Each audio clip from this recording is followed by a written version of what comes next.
Good morning students, कैसे हैं आप सभी लोग। देखिए बेटा, नरेशन की सीरीज़ चल रही है। तो नरेशन की सीरीज़ में मैंने आपको अफर्मेटिव के सारे रूल्स बता दिए थे। आपको मैंने इंट्रोगेटिव बता दिया। आज मैं आपको बताने जा रहा हूँ इम्परेटिव सेंटेंस कैसे चेंज करे जाते हैं। ओके, इम्परेटिव सेंटेंस को मैं दो पार्ट में बांट के लाऊंगा आपके लिए। तो सबसे पहला जो पार्ट है, पार्ट फर्स्ट, आज मैं उसको डिस्कशन करूँगा। तो इसको डिस्कस करने जा रहा हूँ। तो यहाँ पे लिखा हुआ इम्परेटिव सेंटेंस सबसे पहले जानते हैं क्या होता है। When command, order, advice and request are revealed in a sentence. जब किसी सेंटेंस में, रिवील्ड मीन्स होता है प्रकट करना, जब किसी सेंटेंस में कमांड या ऑर्डर या एडवाइस या रिक्वेस्ट प्रकट करी जाती है तो वो सेंटेंस क्या होता है, it is called imperative sentence. The subject you is hidden in it. इसके अंदर क्या होता है, इम्परेटिव सेंटेंस में जो सब्जेक्ट यू होता है वो छुपा हुआ होता है। जैसे कि मैं आपसे कहूँ कि दरवाज़ा खोल दो, तो किससे ये बात कही जा रही है भाई, आपसे कही जा रही है, यानी तुमसे कही जा रही है। तो यहाँ पे यू जो है वो छुपा हुआ है। And the sentence start with a finite verb. और जो सेंटेंस होता है इम्परेटिव सेंटेंस का, वो हमेशा फाइनाइट वर्ब से या किसी भी वर्ब से स्टार्ट हुआ होता है। ओके, देखिए बेटा, आज तक जो आप पढ़ रहे थे सेड टू या सेड, वो आप पहले चेंज कर रहे थे दैट में चेंज कर रहे थे ना। उसके बाद आपको मैंने बताया कि बेटा इंट्रोगेटिव सेंटेंस में जब आप क्वेश्चन मार्क देखेंगे तो उसको आप चेंज करेंगे किस चीज़ में, आज में। आज मैं आपको ये बताने जा रहा हूँ कि सेड टू और सेड अगर इम्परेटिव सेंटेंस है रिपोर्टेड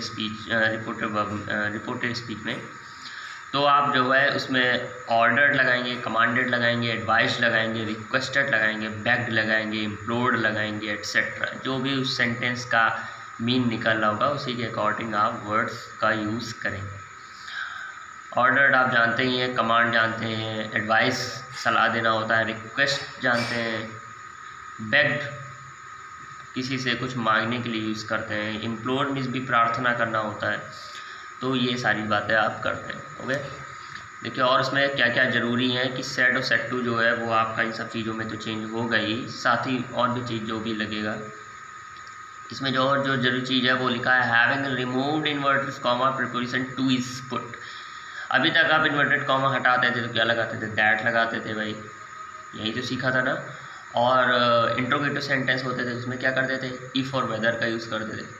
एक तरीके के दूसरा जो सेकंड पार्ट था जो मैंने अभी कल बताया था, उसमें आप क्या करते थे, उसको मैंने बताया था कि उसमें अगर इंट्रोगेटिव वर्ड आ जाता तो उसी को उतार देते थे। इस बार ऐसा कुछ नहीं होने वाला। इस बार ये जो ये इन्वर्टेड कॉमास हैं वो जब हटेंगे तो उसकी जगह पे आप यूज़ करेंगे टू। क्या यूज़ करेंगे, टू का यूज़ करेंगे। और टू के बाद after that verb is written.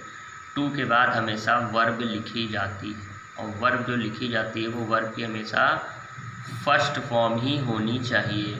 आपको कभी भी कहीं भी अगर टू दिख रहा हो और टू के बाद कोई वर्ब आ रही हो तो वो हमेशा फर्स्ट फॉर्म ही होगी। इस बात को आपको मान के चलना है, चाहे कहीं भी कैसे भी सेंटेंस हो, अगर टू के बाद वर्ब आ रही है तो हम उसमें हमेशा वर्ब की फर्स्ट फॉर्म ही लगाई जाएगी। ठीक है, यहाँ पे देखते हैं कुछ इंपॉर्टेंट बात। यहाँ पे लिखा है always use object in reporting speech. Object जरूर होना चाहिए, ऑब्जेक्ट नहीं होगा तो खेल नहीं होगा। इम्परेटिव सेंटेंस में अगर ऑब्जेक्ट नहीं है तो आपको ज़बरदस्ती लाना होगा। ओके, आइए समझते हैं। सेंटेंस बहुत आसान होते हैं, ज़्यादा टफ नहीं होते हैं, बस थोड़ा सा प्रैक्टिस का खेल होता है। यहाँ पे लिखा है the teacher said to me sit down. Teacher ने मुझसे कहा, क्या कहा, कि बैठ जाओ। द टीचर सेड टू को ऑर्डर्ड में चेंज कर देंगे क्योंकि भाई टीचर मुझे ऑर्डर दे रहा है ना। मी यहाँ पे देखिए ऑब्जेक्ट है ना, अभी मैंने क्या लिखा है कि ऑब्जेक्ट का होना ज़रूरी है। तो अगर ऑब्जेक्ट ना होता तो यहाँ पे भी मैं ऑब्जेक्ट लगाता।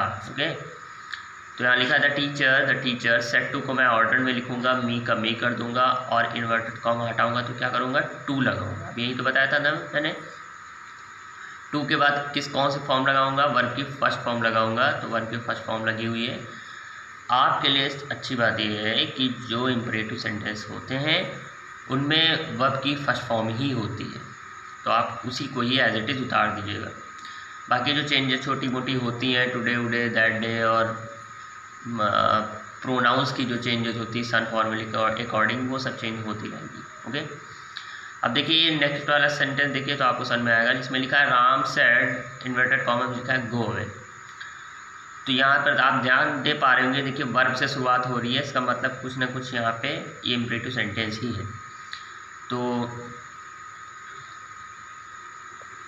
राम लिख दीजिए और सेट यहाँ पे देखिए ऑब्जेक्ट नहीं है, कहीं ऑब्जेक्ट दिखाई दे रहा है? नहीं दिख रहा है, इसलिए आप यहाँ पे क्या कर दीजिए, यहाँ पे लिख दीजिए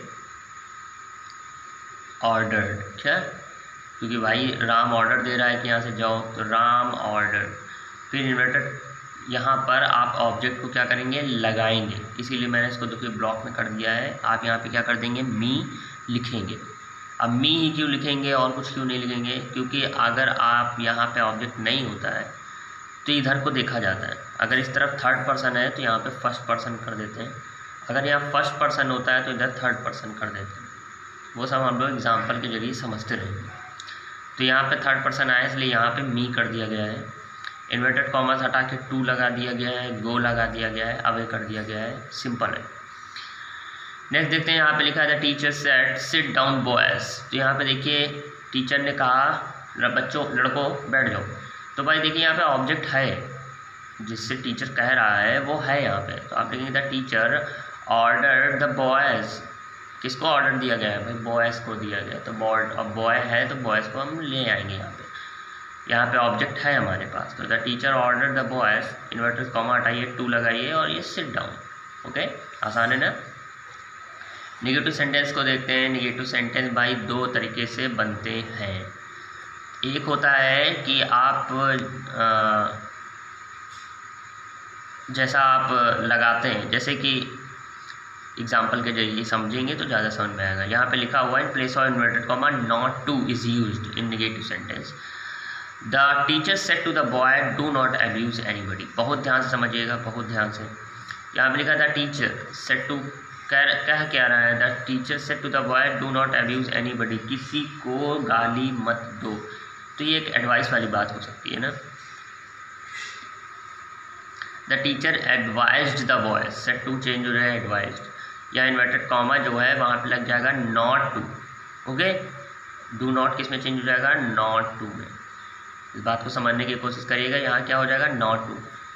तो यहाँ पर आप टू और नॉट आगे ऐसे मत कर दीजिएगा कि टू आगे कर दीजिए नॉट पीछे कर दीजिए, नहीं नहीं, ऐसा बिल्कुल नहीं चल पाएगा। आप क्या करेंगे, नॉट को आगे रखेंगे, टू को पीछे रखेंगे। क्यों रखेंगे भाई, ऐसा क्यों करेंगे? क्योंकि हमको टू के साथ वर्ब की फर्स्ट फॉर्म चाहिए। बात समझ में आ रही है? नॉट के साथ नहीं, तो आप इसको यूज़ करेंगे। ठीक है, सबसे पहले नॉट, फिर टू, फिर उसके बाद वर्ब की फर्स्ट फॉर्म। इस बात को समझिए।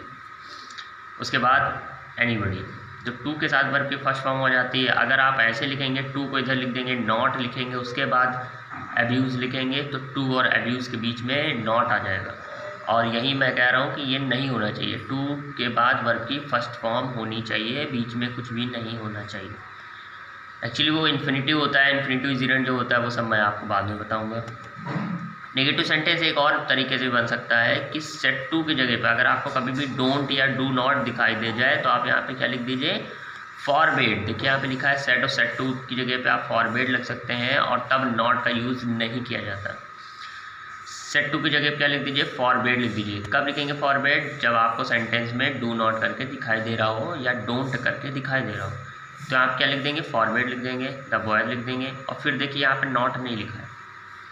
अगर फॉरबेड आता है तो नॉट का यूज़ नहीं किया जाता। फॉरबेड मीन्स होता है मना करना।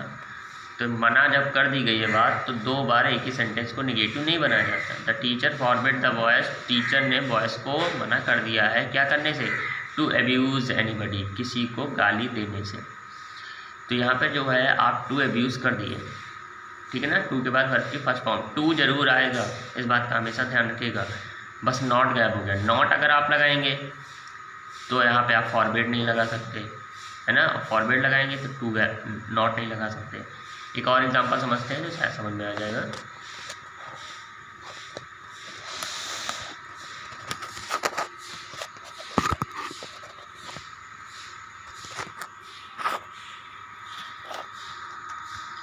लिखा हुआ है यहाँ पे father said to me don't go, लिखा हुआ है ना, सॉरी डोंट गो आउट। तो यहाँ पे आप फादर का फादर लिख देंगे। अगर आपको नॉट लगाने का शौक है तो यहाँ पे सेड टू की जगह एडवाइज आपको लगाना पड़ेगा। मतलब ज़रूरी नहीं एडवाइज लगाना पड़ेगा, हो सकता है ऑर्डर लगाना पड़े या कुछ भी लगाना पड़े, ठीक है। तो यहाँ पे फादर जो है वो एडवाइस दे रहे हैं, तो कहेंगे डोंट गो आउट, बाहर मतलब बाहर मत जाओ, ये एडवाइस वाली बात है तो एडवाइस लगा रहे हैं। अगर ऑर्डर लगता तो ऑर्डर लगाता मैं, जैसा भी सेंटेंस होता। तो यहाँ पे मैं उसी के अकॉर्डिंग, यहाँ पे एडवाइस है तो एडवाइस लगा दिया, मी कर दिया, उसके बाद नॉट टू किया। देख रहे हैं ना, टू के साथ हमेशा वर्ब की फर्स्ट फॉर्म ही लगा रहा हूँ मैं। उसके बाद अगर आप ऐसा नहीं बनाना चाहते, फॉरवर्ड का यूज़ करना चाहते हैं, तो देखिए डोंट का यूज़ हुआ ही है, इसलिए यहाँ पे आप सेट टू की जगह फॉरवर्ड लगा दिए। ऑब्जेक्ट आया हुआ है, ऑब्जेक्ट आया हुआ है जरूर, ठीक है, अगर ना आया होता तो लगाते। और फिर जिसमें फॉरवर्ड होता है उसमें नॉट नहीं होता है, इसलिए टू गो आउट कर देते हैं। ये काफ़ी आसान वाला होता है, तो आप लोग कोशिश करिएगा कि अगर कहीं आपको डोंट करके सेंटेंस मिल जाए तो वहाँ सेट टू की जगह पे आप फॉरवर्ड लगाइएगा और फिर आगे नॉट मत लगाइएगा, टू के साथ वर्ब की फर्स्ट फॉर्म जोड़ के सेंटेंस बना दीजिएगा, काफ़ी आसान वही होता है। ओके, देखिए बेटा, अगर सेंटेंस में नेवर आ जाए, क्या आ जाए, नेवर, तो यहाँ लिखा है नेवर वाले सेंटेंस में फॉरवर्ड का यूज़ नहीं किया जाता है। The teacher said to the student never waste your time, तो यहाँ पे the teacher forward the students ऐसा नहीं करेंगे। क्यों नहीं करेंगे, क्योंकि अगर आप फॉरवर्ड कर दिया तो यहाँ पर नेवर को आप हटा नहीं पाएंगे, जबकि नॉट को यहाँ से हम लोग हटा लेते हैं। The teacher said to the student never waste your time, तो the teacher advise the student, जैसे हम लोग ऊपर वाला बनाते थे, सेड टू को एडवाइस में चेंज कर दिया, students never to waste their times. Your आपका देयर में चेंज हो गया, होना चाहिए ना, क्योंकि योर आपका सेकंड पर्सन है, ऑब्जेक्ट के अकॉर्डिंग चेंज होगा, तो यहाँ देयर टाइम हो गया।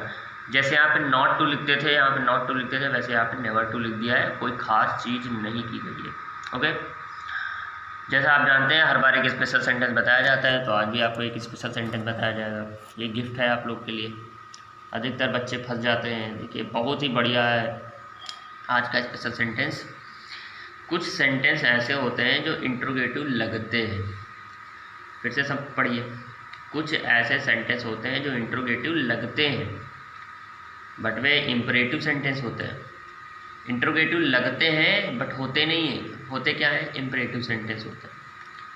अब इंट्रोगेटिव सेंटेंस क्या होते हैं, जो क्वेश्चन वाले होते हैं, प्रश्नवाचक वाक्य होते हैं। तो प्रश्नवाचक वाक्य देखने में लगते हैं बट होते क्या है, वो इम्परेटिव सेंटेंस होते हैं, आदेशात्मक वाक्य होते हैं। जैसे लिखा हो कि he said to me would you please give me your pen, देखिए क्वेश्चन मार्क लगा हुआ है कि नहीं। अब क्वेश्चन मार्क देख कर दिमाग कहाँ दौड़ेगा आपका, कि लाओ यहाँ पे क्या लगा दें, आज लगा दें, इफ़ लगा दें, वेदर लगा दें, दिमाग यहाँ जाएगा, है ना, जाएगा ना। बट ऐसा कुछ भी नहीं होना है इसमें। देखिए जब कभी भी वुड और कुड से सेंटेंस की शुरुआत हो रही हो, ठीक है ना, किससे हो रही हो, वुड और कुड से सेंटेंस की शुरुआत हो रही हो, तो आप ये मान के चलिएगा कि वो, और क्वेश्चन मार्क हो तो ये मान के चलिएगा कि वो सेंटेंस इम्परेटिव सेंटेंस है, तो इम्परेटिव सेंटेंस की तरीके से ही उसे बनाएंगे। यहाँ पे जो लिखा हुआ है would you please give me your pen, तो देख पा रहे हैं आप इसमें प्लीज़ भी दे दिया गया, ये तो और अच्छी बात है। क्या मैं तुम्हारा पेन, मतलब क्या तुम मुझे अपना पेन दे सकते हो। तो यहाँ पे ही लिखा, सेड टू की जगह रिक्वेस्टेड किया कि रिक्वेस्ट कर रहा है, ऑब्जेक्ट है इसलिए मी लगाया, और उसके बाद क्या करते थे, फिर टू लगाते थे, टू के बाद क्या करते थे, वर्ब की फर्स्ट फॉर्म लगाते थे, गिव, ठीक है ना। मी क्या है, मी आपका फर्स्ट पर्सन है, किसके अकॉर्डिंग, हिम के अकॉर्डिंग, ही के अकॉर्डिंग हिम। योर किस सेकंड पर्सन है, ऑब्जेक्ट के अकॉर्डिंग, यानी मी के अकॉर्डिंग माई पेन। और ये सब कहाँ गया, ये सब उड़ गया, वुड यू प्लीज़, है ना, वुड यू प्लीज़ को हटा दिया गया। तो देख रहे कितने स्मार्ट तरीके से बनाया गया और कितना कन्फ्यूजिंग वाला है, देखने में इंट्रोगेटिव बट है वो इम्परेटिव।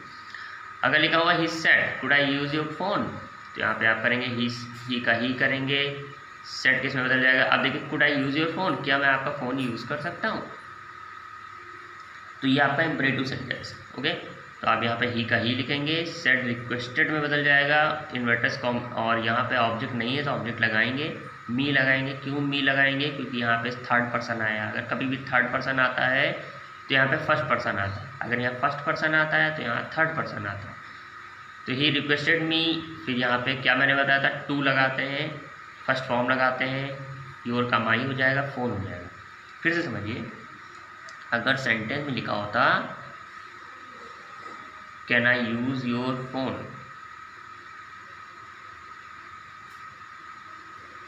तो ये आपका सेंटेंस होता है इंट्रोगेटिव, लेकिन अगर कहीं लिखा है could I use your phone, तो इसका मतलब है कि आप सेंटेंस में पोलाइटनेस ला रहे हैं, बहुत विनम्र होके बोल रहे हैं कि क्या मैं आपका फ़ोन ले सकता हूँ। और एक में आप क्या दिखा रहे हैं, ताकत दिखा रहे हैं, क्या मैं आपका फ़ोन ले सकता हूँ। तो थोड़ा सा दोनों में डिफरेंस है। तो डिफरेंस होने की वजह से आप इस बात का ध्यान रखिएगा। तो गुड और गुड अगर कहीं दिखाई दे जाए शुरुआत में, तो उसको आप कैसे बनाइएगा, इम्परेटिव सेंटेंस में बनाइएगा। ओके, और लेकिन लास्ट में आप क्वेश्चन मार्क होना चाहिए, इस बात का ध्यान रखिएगा। तो ही सेड टू को आप क्या करेंगे, ऐसे ही बदलेंगे। Okay, done. तो मेरे हिसाब से आज आपको ये वीडियो समझ में आया होगा। इम्परेटिव सेंटेंस का ये पार्ट फर्स्ट था। कल मैं आपको पार्ट सेकंड बताऊंगा जिसमें लेट वेट का यूज़ किया जाता है। तो आई होप आपको ये सब कुछ समझ में आ गया होगा। Okay, good day.